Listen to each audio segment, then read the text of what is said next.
I'm Nadav Caine. I'm the rabbi of Beth Israel congregation in Ann Arbor.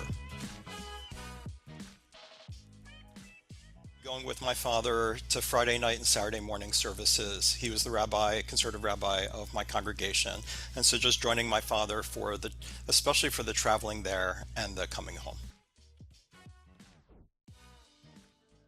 When I was in my master's program in Jewish philosophy and Jewish studies, and I realized that I thought I could do more good as a rabbi than as a professor of Jewish studies. My father always said they're academics and they're clinicians, and being a congregational rabbi is being a clinician. I never know who's going to walk through the door, and when I can be helpful, it feels really good, and when I can't be helpful, it deepens my connection to God. Definitely Nadav Shabbat. After college, I lived in Indonesia for 2.5 years, and I visited the remnants of the Jewish community. There were only a few people left in Java. And I did Yom Kippur services for them, and for Break the Fast, they just had tons of different fruits, like mango, papaya, all kinds of rambutan, all kinds of things you've never heard of cut up, and then some nuts and just like little dishes of fresh things. So Nadav Shabbat is there's no chicken, there's no rice, often there's not even a challah, and I just put out a spread of different individual cheeses and fruits and treats, and we have a big pot of tea or red wine, and my kids love it. My favorite prayer is the Kaddish. I think it's incredibly deep and largely mistranslated, so I really enjoy teaching it and translating it into humble language from the high church language we usually find.